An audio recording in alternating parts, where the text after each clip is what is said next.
All right. Well, welcome everyone and good afternoon and welcome to an amazing, that's right, Happy New Year, Senior Kwai Lo, everyone around the world celebrating Chinese New Year, the year of the ox. So today we're here for the KoreSummit webinar series 2021.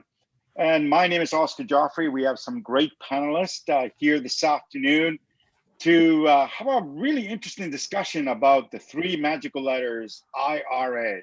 So as always, you know the format. We do 1 hour of chit-chatting, having a conversation with experts, thought leaders that know the subject matter. I'm going to ask the questions, or they will. I mean, it really is up to them. And we will converse. And of course, we'll give you an opportunity during the session as well to put your hand up and we'll answer any of your questions. All these webinars, of course, are available on our website at KoreSummit.io or our YouTube channel at KoreConnects. So I'm excited today because throughout this series of this webinar series, we're having different discussions in different areas. And, you know, everybody talks about, oh, and there's payment methods, this, and that, and IRA. And that's where we leave it. Well, if everybody knows me, I like to dig in deep and try to get into the weeds of it, because it's in the weeds that really matters. Well, this is a solution, and we believe it is. And I brought two great panelists today because this is, in order to make this happen, it does take a team effort. Nothing is done by one party. And I'm really excited to introduce you to Mr. Bill Humphrey, President and CEO of New Direction Trust. I wanted to do that for you, Bill, because you really stand out above the crowd. You are the individual that, in my view, based on the many conversations I've had with others, that truly, one day they'll recognize you as that, because your industry's been kind of, well, we'll have that conversation. So before we get started, why don't you take a minute to introduce yourself, what your firm does, and obviously we'll introduce our next guest as well, please. All right. Well, thanks, Oscar. And Happy New Year to you as well.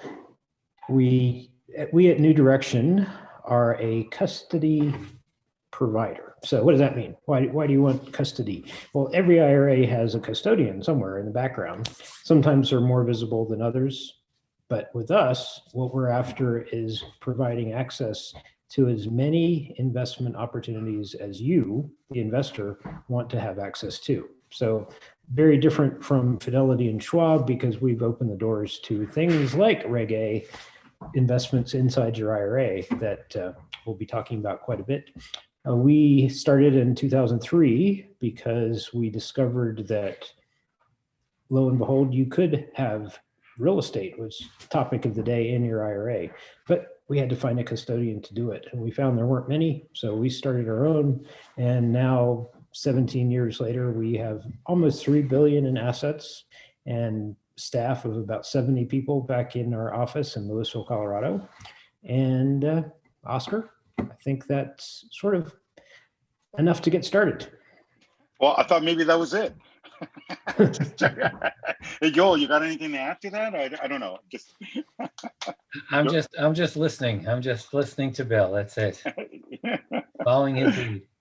Following his lead, and the floor is yours, sir.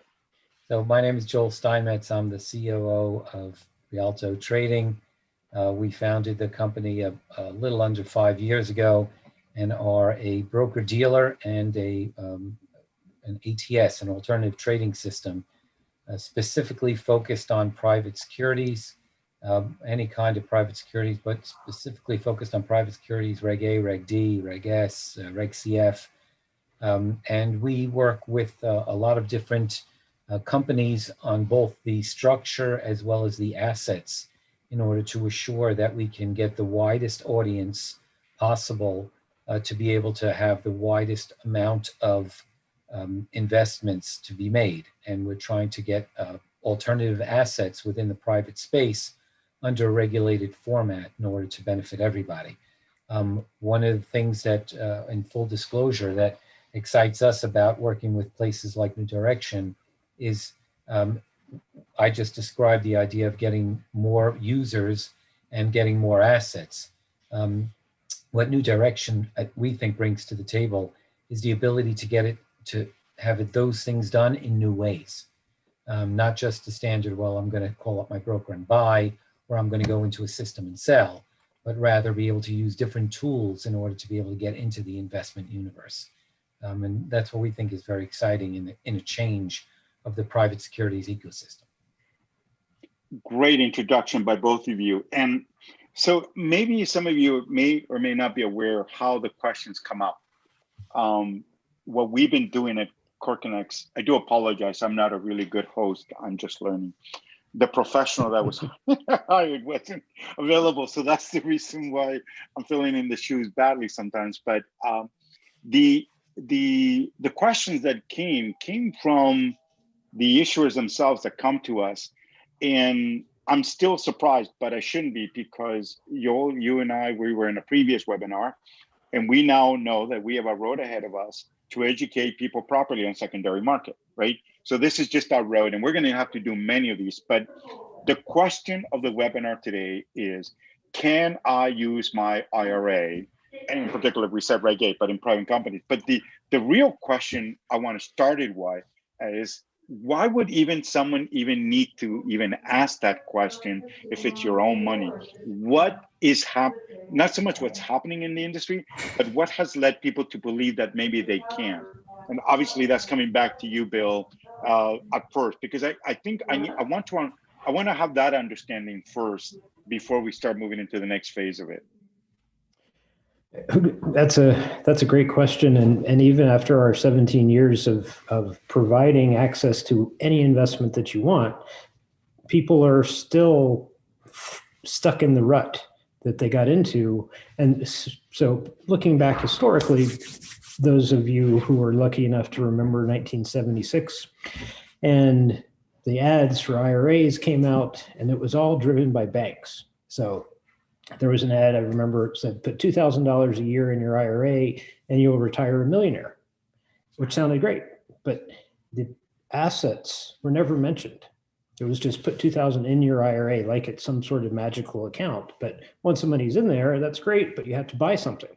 So the people that wanted to start selling things to these IRAs started with banks, and then mutual funds, and then some traded brokerage platforms that allowed your IRA to buy and sell. But all of those were somebody selling an asset to your IRA, which means they would only sell assets that made sense to them, not necessarily to you, because that's where they made their money. So as time went on, that became the standard, and everyone just thinks that, well, I've never heard of it, it must not be allowed.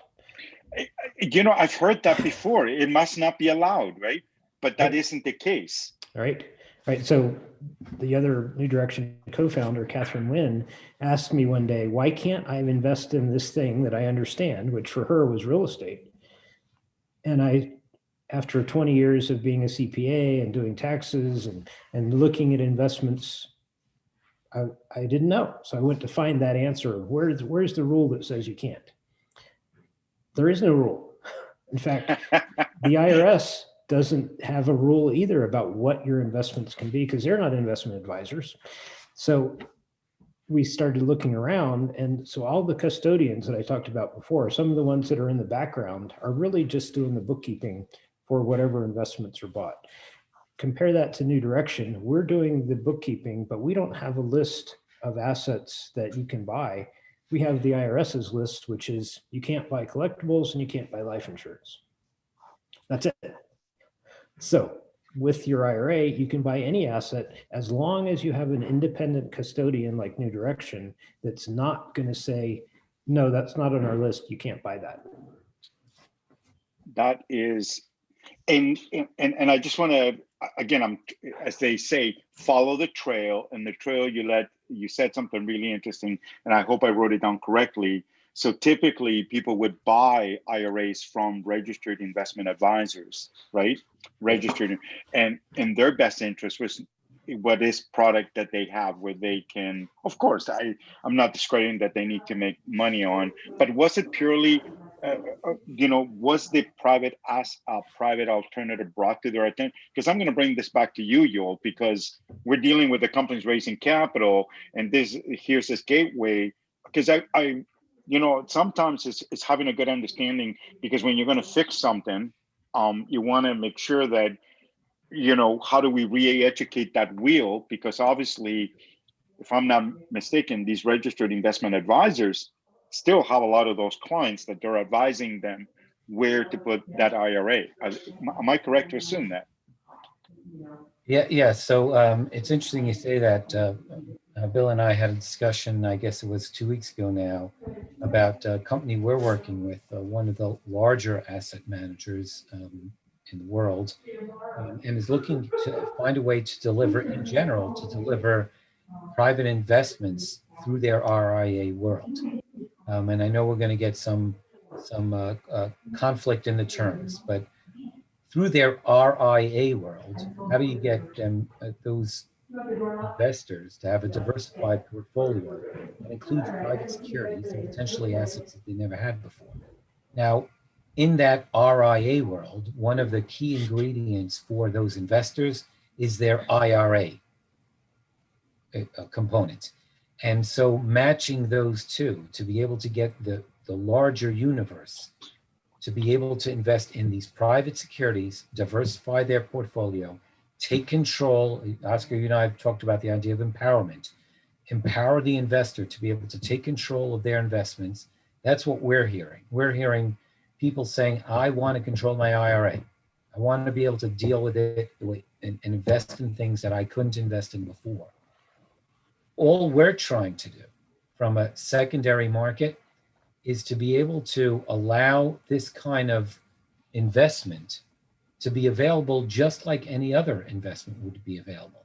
We just need that back end of things to work on the operational side, and then we can have these investments be the same way. At that point in time, the only thing we have to concern ourselves with is making sure that investment A went into the IRA account and investment B went into the trading account.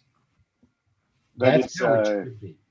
Yeah, no, I agree. And it's there's been some good developments with, I'm now learning the terms, and I don't say RIA that quickly anymore, because I've been getting a course from them, and wow, what a wake-up call. That's why I was trying on it, Bill, because I didn't realize until that discussion with this group that I'm having, 7,000 of them, that there was a connection to you. I didn't know that. And I didn't understand. So I had no idea of that connectivity to it. So it really was rather awakening to learn how they worked, how they recommend, and then I finally had to ask the question, and graciously they gave me the answer. We are happy to recommend private companies. I go, fantastic. How do we get you more, right? And because I have a client, a RegA client, for the very first time, the only client we know of that registered investment advisors are actually selling to their clients, and privately held. And now I've discovered the missing link in there. And now you've added another piece to this. What I love this industry. It's all these pieces that ding, ding, ding, ding, ding. So it's great. I've enjoyed, seriously, since the day. I know the journey, it sometimes takes time. For those who don't appreciate things, sometimes they may not realize that on a surface, things go really quickly, but it's when you're in the weeds, putting it together, that actually take time. And obviously, because there have been other approaches, and so we're going to move forward now. We've seen IRA in alternatives. We see it everywhere. I personally have seen it. I've spoken to people about it, and the way it gets delivered to me is also problem number two. And I'm going to pick on you, Bill, a bit, and then I'll go to you, Joel. And that is that your industry, as much as there's an issue about people thinking that they can't invest in privates, which they can, the industry itself is still operating in a way that's somewhat not up to date with the rest of the world. Does that make sense what I'm saying? Mm-hmm. And so, it's because of the assets that are traded on the public markets, and they're all systemized so that one asset can be sold easily, 3 clicks, I like to say, and you own IBM. But with private assets, for the most part, it's not built into the system, so it's not as easy. So there's usually more paperwork, and because there's so many of them in smaller increments, has been more challenging for an individual to find an asset and then know how to fill out the right paperwork. With New Direction, what we're after is systematizing that paperwork so that it's faster and smoother for those investments to happen. And at the same time, you have to remember that the money to make the purchase might be at Fidelity or Schwab or some of the mainstream custodians. And for that transaction to happen, the money has to come over to New Direction so that we can send it to the escrow company or whoever is issuing the shares. So there's a little timing of getting the money from Fidelity or wherever it is over to New Direction. So we're also working on trying to connect New Direction to that public system so that we can move things faster. That's where the totality of the partnerships, I think, come in. Because if you're looking at a system that can actually take care of the specifics surrounding the IRAs, right? The specifics surrounding all the paperwork. Once that's taken care of in the background, the investor still would not be able to deal with the 3 clicks that they would be able to get IBM, because in a private security, it still won't work. So while a company like New Direction might be working on the IRA side, there has to be someone working on the private investment side, a platform, and the combination thereby would create the similar 3-click operations for investing in some alternative asset as it would be for IBM. And because on the background, the operational side is taken care of, that same investment can go into any number of accounts, including an IRA account. So if one unit tried to take on the whole thing, probably wouldn't work. But when we have the specialists in one area and the specialists in the other, dealing with their component parts and putting them together, you get the totality of the universe that allows everything to go from beginning to end in the same method that it does normally. Right. Yeah, and that's a great point. I think that's one, what I've noticed from the industry is that there's a lot of, everybody wants to get into it. Everybody, I'm seeing a lot of advertising now. We do IRAs, and I go, that's fantastic. But I'm on the other side. I see something a little different than what you're promoting. And then you have to ask, okay, so obviously people want it. So it's not because people don't want to use it or people want to adopt it. It's not because the company doesn't want it. So there's a gridlock that people have very low visibility into it. Or the visibility that's been provided has been downplayed as, not a problem. I'll put a button on your site and boom, it's going to be taken care of. But I'm sorry I say it that way, because I go, okay, that's fantastic, but we still got a problem. And when they go, why? Well, Joel came in all this way to this site, and he's providing all his information right here. This is about systems, Joel. This is what it's coming all the way here. And now what you want me to do is create a button, because you created this phenomenal onboarding on your end, and you want me to push him over there, and you want him to come in and do some wonderful things over there, which is great, and to create an account, because that's the only way they can do what they need. And then you're going to push him right back to me here somehow, right where he left off on, and somehow that's going to continue. And do you know that architecturally, that works beautifully? I laugh only because architecturally, it's like what we had to do in 1999 when it came to payment providers. The rails forced us to go there, and we had to come back. By the time it went there, the customer was long gone. People are on the phone. Come on, Bill, send in the check. Right. So Um, I wondered, I wonder why the question has come up continuously, even though people have promoted it. And I wonder if it's partly to do with the experience that the investor needs to go through. So I don't want to go too much into some of the upcoming things, but let's walk somebody through a private investment. And we brought in Joel here with a FINRA registered broker dealer who has to undertake all this.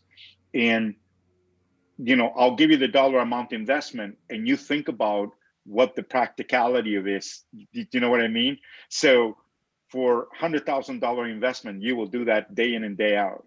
Agreed? You will do the rough paperwork, walk the client through, get them to fill out the PDF document. I know, Bill, you have an online system where they can be walked through, but again, the investors with the Rialto right now, and Joel will get Ryan or Jim to walk them through it, and they will, because it's worth it. So now what if I start bringing the dollar amount down? Where does Sherry and Joel say, okay, guys, yeah, sorry, below what that number is?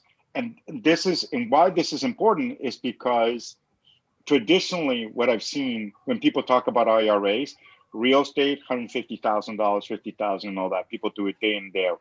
Now we're talking about RegA, and now we got to talk about $100, $500. How do you feel about having Jim and Ryan doing paperwork with a custodian, making sure the paperwork is going back and forth? Do you see what I'm trying to get at with this? Yeah, and there's no way, which is why we don't build it that way. If we were to build it, we look at things a little bit differently, I guess, in both the broker-dealer side as well as the ATS side. The first rule of thumb for us is always scale. How do we get this to scale? Assuming that we're going to have RegA investors that might have an issuance of $10 million, then that's going to have 1,000 accounts, 10,000 investors, whatever amount of money, whatever amount of investors that might be. We have to figure out how to handle thousands on a daily basis for a given investment. So if we haven't systemized and automated appropriately, then it's not going to work. So from our perspective, our systems say, I don't care whether it's $100,000 or $100. It's still going through the same process, and it's going through the same machine. Now, part of that is going to be dependent upon the delivery from the customer.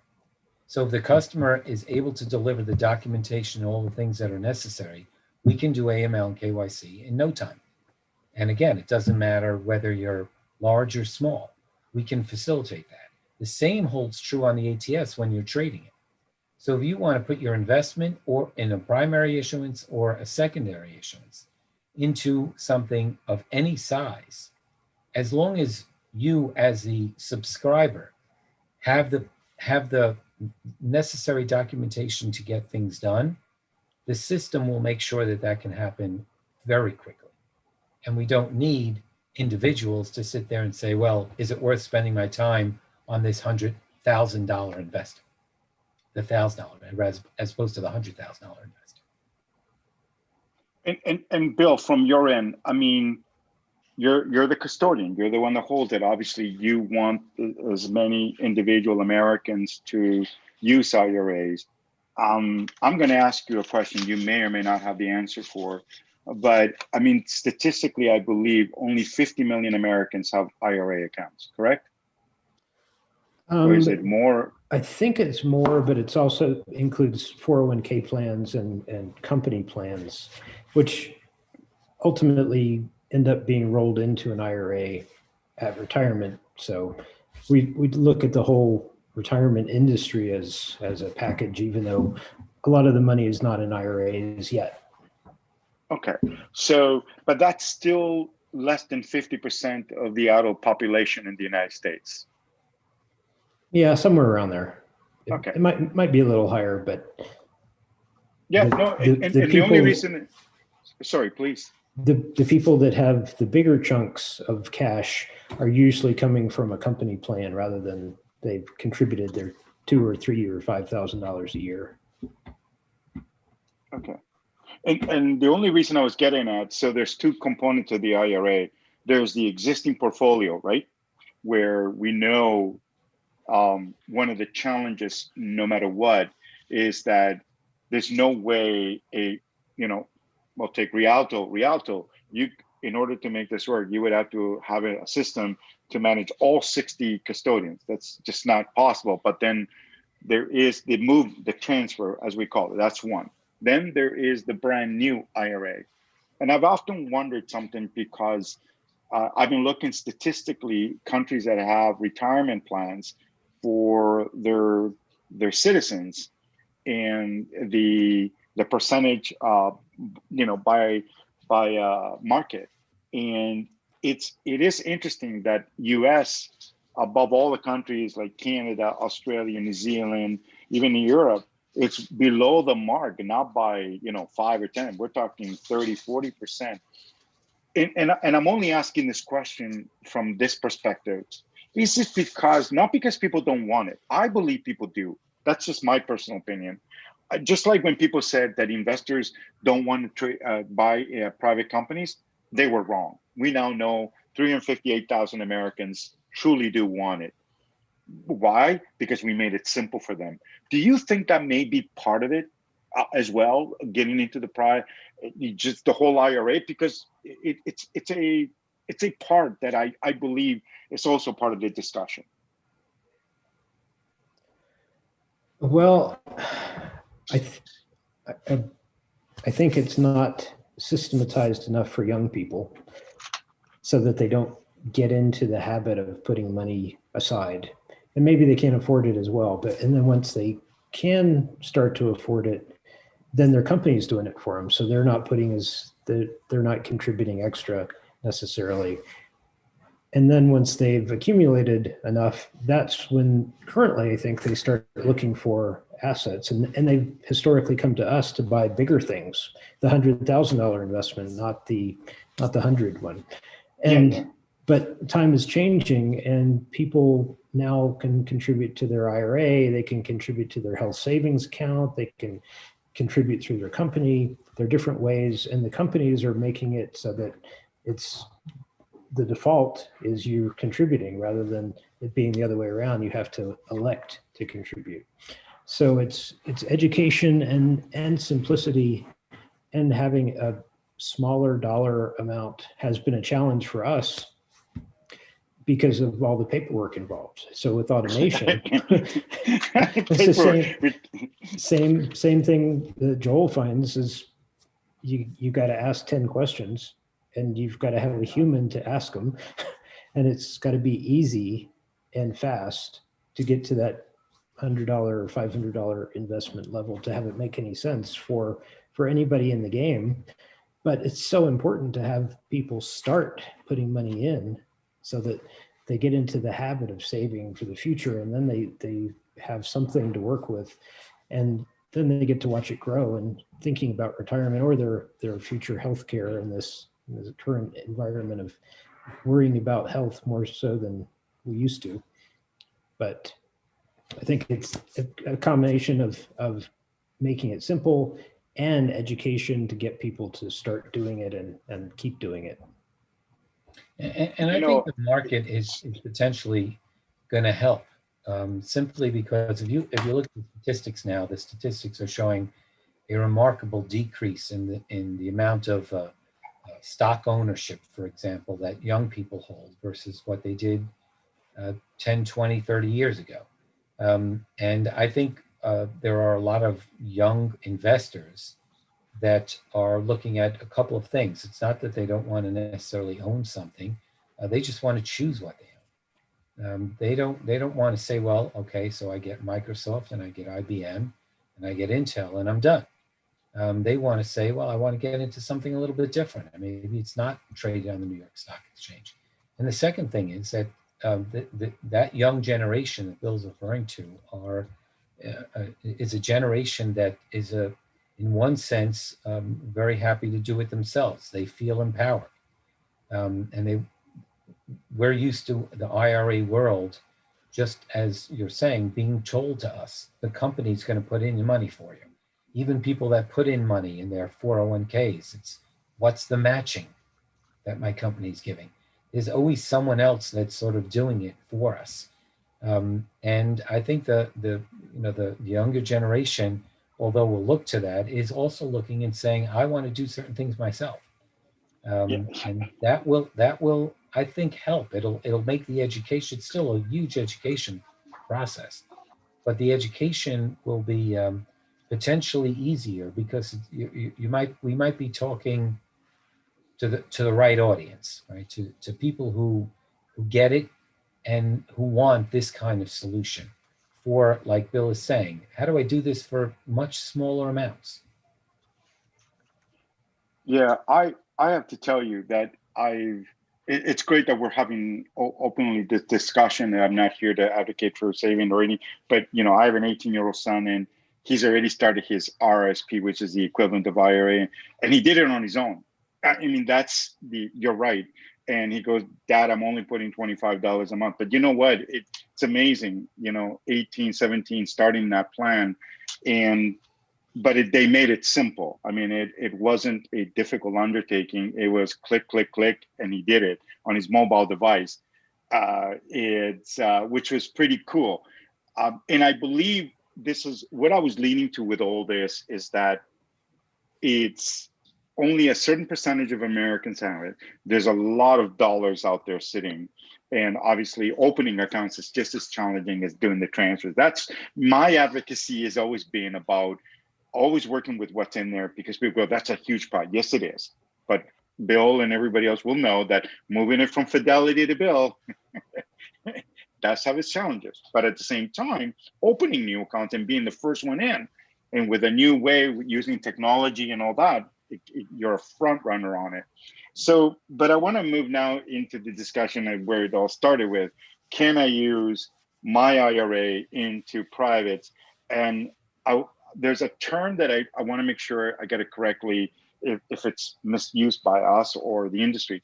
Does the IRA industry, Bill, call IRAs alternatives or private investments? What is the coin? You know how every industry coins something? I'd be curious to hear from your end. Well, currently, I think the more general term is alternatives.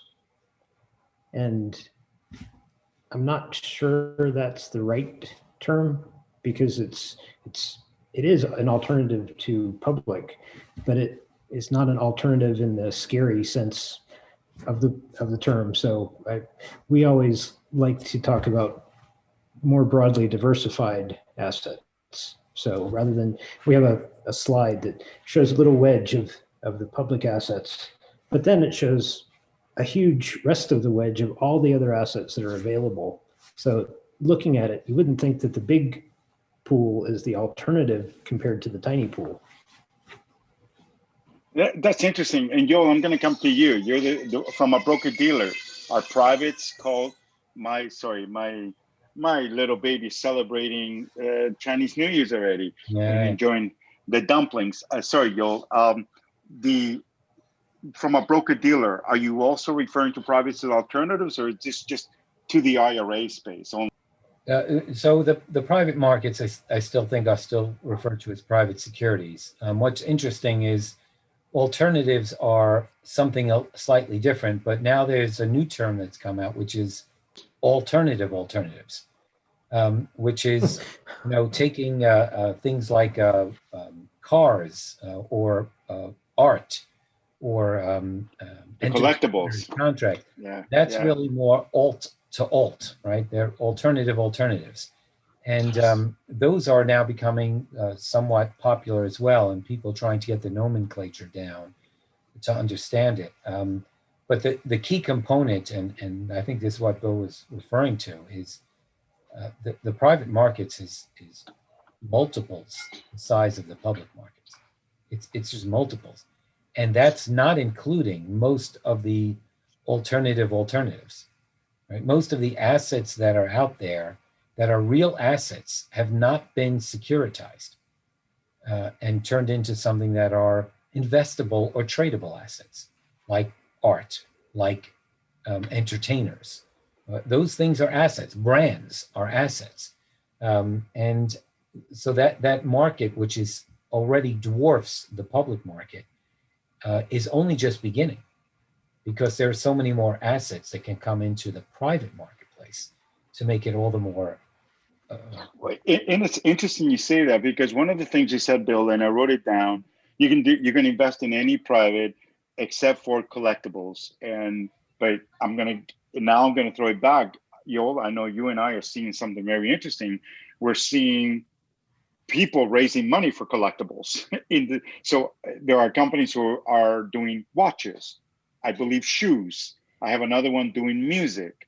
And then there's another one investing in athletes. I mean, it's athletes before they become, the tier one. So will that be treated from your bucket as a straight private alternative, or will it be in the bucket of collectibles? Never occurred to me to ask that question, but now that it's here, it makes sense. Yeah, so it's an interesting question, and really what we've been having this discussion with a lot of people within the industry, both from a regulatory perspective and other, and from our understanding, one of the key components is it a security? And that's been a question the regulators have been dealing with for a while. Can we create this to make it a security? If it's a security, then we're going to put it in a regulated platform.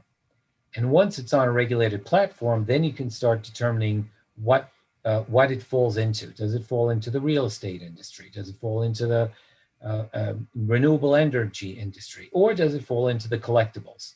And I think you're still going to have a bunch of these that fall into the collectibles and may not be available from an IRA perspective.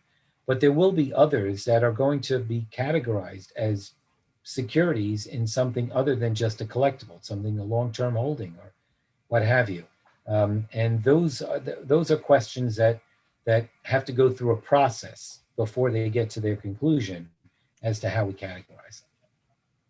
Yeah, so I'm going to come to you, Bill, because this is obviously you're the area custodian. I'm working right now with 5 companies. I would classify them as collectibles. One is in sports memorabilia. The other one is music fans, and they're filing for their Form 1A. And they are selling a security. They're selling shares in the company, and the company's going to own Joel Steinmetz' famous rookie card when he played for the Yankees. You guys didn't know that, right? Joel, don't forget that. I want my signature. So, and they buy that, and that's got a value of X, and that X is part of the value of their company. And the reason they bought it is they bought it at $200,000, and they're going to sell it for $500,000. And so that's one model I've seen, but I've also seen another model where they take a piece of art and everybody buys into the art, and it's still a security. I've seen both under RegA. Will those fit under the collectible arm, or are you flexible enough, or is it even you that makes that determination? Well, we approach it from a perspective of, is it obvious what you're investing in, that it's a collectible? So if, like Joel was saying, if you're investing in a company and a security ownership in that company, and that company buys a collectible, does that mean your IRA owns a collectible?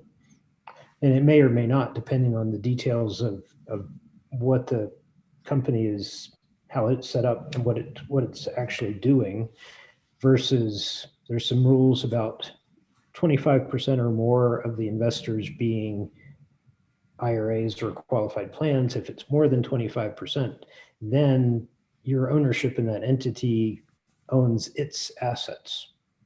So for example, small company, just 2 investors, one's an IRA and one's not. If that company went and bought Joel's card, then the ownership would pass through to the IRA and it would not be allowed. If there are 100 investors to buy Joel's card and 5 of them were IRAs, then it would not pass through. So they'd just be buying the company, not the company's assets. So they're fairly complicated set of rules around it, but you really have to look at each individual transaction and say, is my IRA buying a collectible, or is my IRA buying a company that happens to make money dealing in collectibles? Now that's particularly interesting from my perspective. Because Yeah. if you digitize that properly, you can actually put into the security itself the restrictions to make sure that it never violates that. Yeah, you could. Yeah, exactly. You Exactly. can just make sure that in your example, Bill, that it never has more than 5 IRA holders. And that would enable, especially with digital assets, that would enable you to automate that process so that even as people are buying and selling, the transfer agent would be aware of who's coming in and who's not, and the trading system would just inform and get a yes or no, can this person invest or not, or does it trigger some other problem?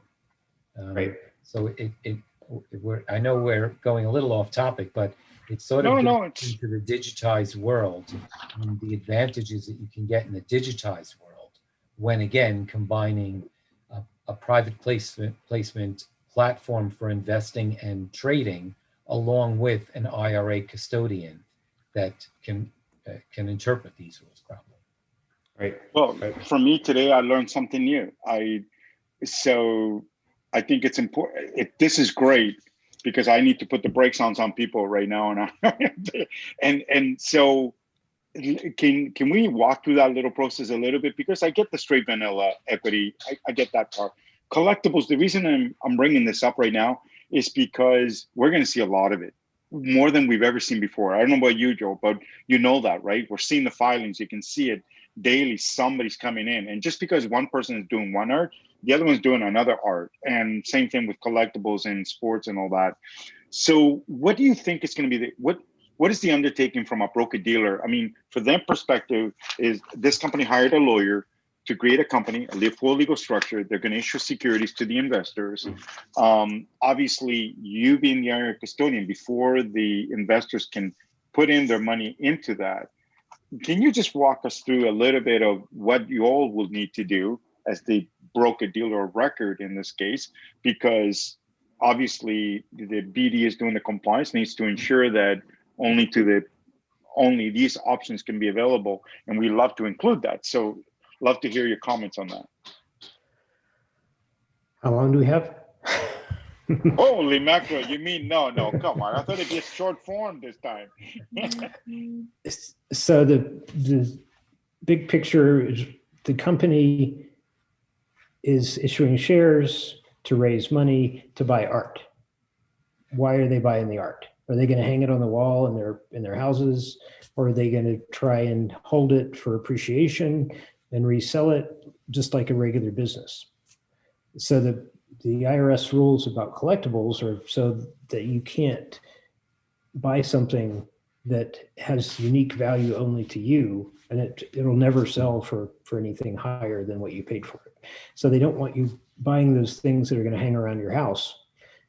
So that's why they keep them away from you. But at the same time, they're not trying to stop you from investing in a company that's making money. So the rules about the pass-through ownership, 25% or less of IRA or qualified plan money across the whole list of owners, then you're in the safe zone. So if you had 100 shares and 100 investors and 25 of them were IRAs, then at that point, the 26 IRA would put that into the whatever that company owns, the IRA owns, and if it's a collectible, then it's a problem. But if you limit it to that 25% or lower, probably 24%, then you have the new investor coming in has to wait until one of those 24 sells to buy their share. So it could be Okay, so there's kind of a workaround here which we can program, to Yoel's point. So right. 25% of the overall base, 24% of the overall base cannot be more on IRAs, and this therefore they can invest it. But as soon as it goes to 25 or more, this thing goes to a challenge, and it could be reversed, and nobody wants that. Right. Got it. Okay. It's it's good to ask this question because the private markets, that's exactly what it's opening. I don't like the word alternatives. Is that rude to say? I like private securities. I find the word alternatives, whenever I hear it, I think people are thinking of like online lending, crypto, which I feel like I know in the IRA, I think it fits into those categories. Am I correct? Mm-hmm. Okay, and I don't like alternative either, just so you know. Okay, good. It's not descriptive of what alternative to what. So, I mean, these are great assets. They happen to be private assets versus public assets, which another line to draw, but alternatives. Well, I know guys like Joel like the word alternatives, so they can keep us in the dark. But not anymore, Joel. That's it. Enough is enough. It's private securities. It is. I actually so I learned something today too. That those rules, if you will, that Bill just described, really flip the concept of alternatives on their head, because what we are basically saying is that something is not defined as an alternative just because it's a different type of asset. Right? What you're saying is if it's a different type of asset but invested in a certain way, 80% of the people are investing it to hold the company, then it's not an alternative asset, right? And it's not necessarily what the asset is, it's who is investing in that asset that will have just as much of a determination on what can be done with that asset. That's a really important factor that I think we need to educate people on, because once that happens, you're allowing private assets to be defined in a certain way to allow different types of trading tools. And different types of investing tools. I shouldn't even say trading, different types of investing tools.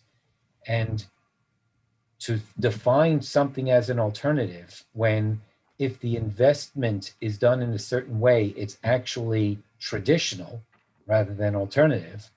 And if it's done in a different way, it's alternative rather than traditional, basically says don't categorize it as alternative. Categorize it as private and public, and then figure out how people are investing in it. You've given me so Bill, I got a topic that you're going to come back on, so you can get yourself ready, because I this one was really great. I mean, it's going to be collectibles investments through your IRA. I'm certain this one is going, because if you see the number of collectible companies applying right now for RegAs and even Reg CF is increasing beyond numbers that we've seen. There's a company applying for shoes collectible. Look, I like shoes, but I'm not. I'm sorry, I love shoes, but I'm not collecting shoes. I like the guy who's doing the Ferraris, though.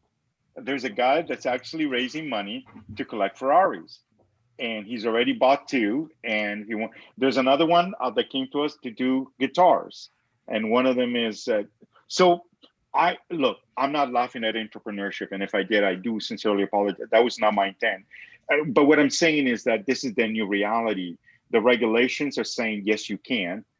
Joel is saying something very interesting, which we've talked about in structuring a deal, understanding the structuring the deal, not just from the perspective of the securities and all that.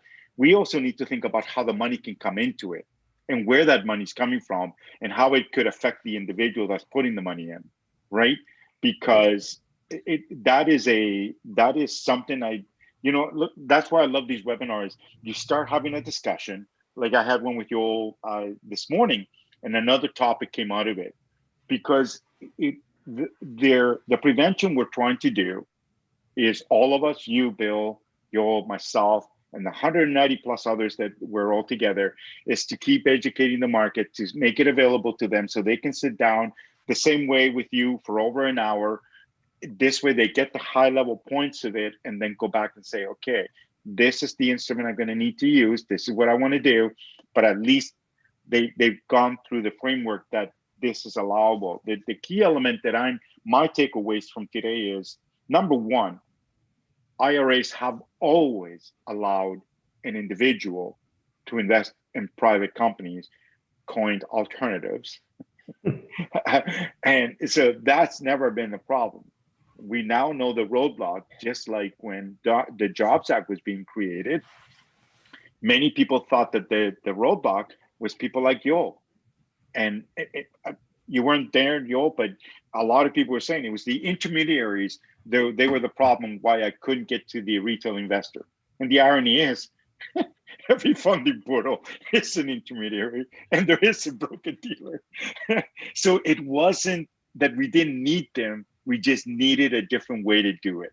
And that's for me, it's just the most gratifying things to hear, because I feel like we need to have a session, Bill, with you and a registered investment advisor and a broker dealer in one, because that brings the couple together, having one on collectibles on IRA.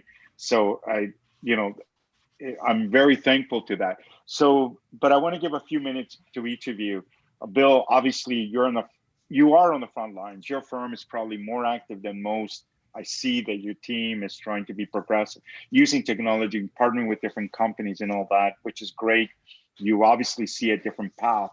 Where do you see from your perspective, you have 59 other entities that you go head to head with that are offering the same product.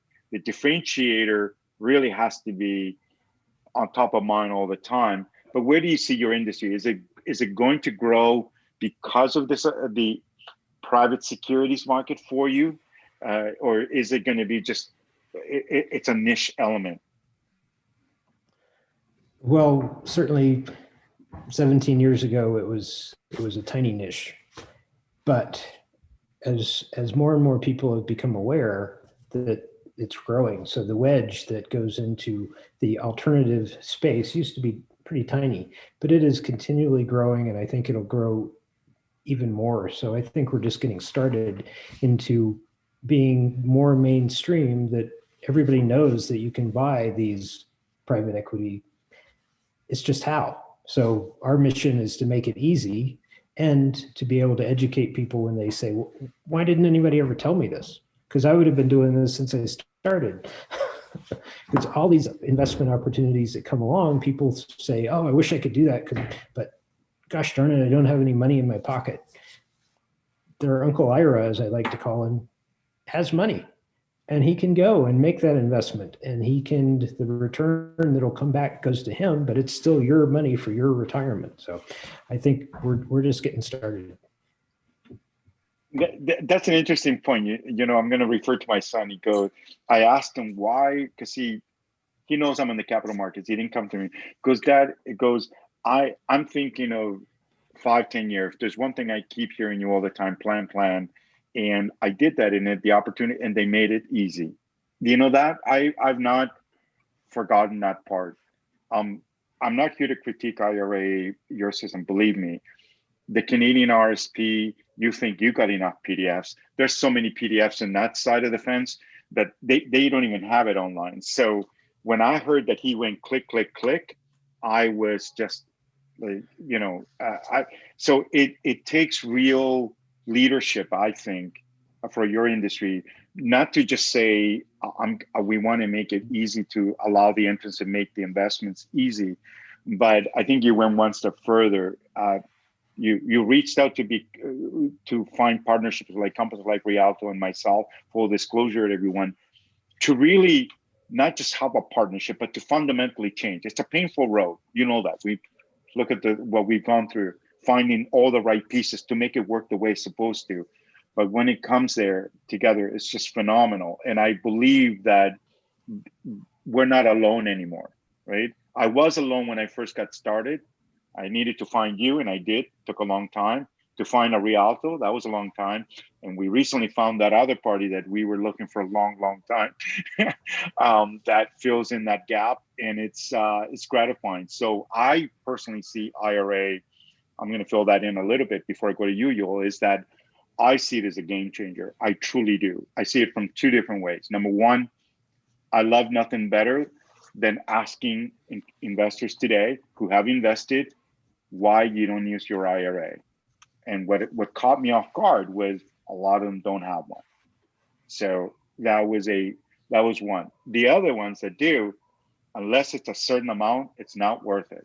Andrew Korn always says it best. Oscar, an IRA investment is worse than a root canal. You've heard me say that, right, Bill? Oh, yeah. So that root canal, if we can make it simple, you know what dentists have done, right? They got a nice television, they give you the injection, you don't even feel it anymore. In fact, you walk out really happy. So I'm pumped still go the way through. Joel, it's you. Yeah, I just, there's one point that Bill made that I think is very interesting. And that is that people a lot of times will look at an investment, say, I'd love to invest in it, but I don't have the money. And in actuality, you do. So looking at that from a slightly different angle, it gives you the ability to kill two birds with one stone. You know you need to save. Everyone knows they really need to do that. You may say, I don't have the money now, or I don't want to, or what have you, but everyone knows that they have to put something away for savings. On the other hand, there's an excitement to be able to invest. And that's not necessarily for savings. It's a way to invest, to get involved and control your own finances, etc. I have kids, they're just getting into the working world, and they're trying to figure out, how do I save money now? How do I put things away and manage my bills, etc. The combination of being able to use money that you thought was separated from the money that is in a different category. I want to invest, I need this dollars. I want to save, I need those dollars. We're now saying they can actually come one and the same. So you don't have to double down on what you're doing. You can use one and get the advantage of two and kill two birds with one stone. And to your point, Oscar, if we make that not only easy, but cost effective, that will win the day. It's got to be 100%. Yeah. Yeah. And it takes real leadership to do it. It's hard road. Sometimes they take a lot of beating. I know Bill knows that. I always go to him sometimes because him and I are very different CEOs, but either way, we're all building companies. And sometimes, look, I've been very candid. I'm a CEO like a salesman, right? I sell visions and ideas, but I just don't do that. I also want to see them through. I have children and all that, but I also know how hard it is to make it come true. Do you know what I mean? And when I keep using the word leadership, it's one person saying it, but it's the rest of the team carrying it through. And then because there's some really hard roads, Rialto, me, Sherry, Joel, you've been in the meeting. How many meetings have we been at where we think we got the right last piece of the puzzle, and they're saying all the right key words, and we're like, oh, finally. I don't know how many emails I've written like that.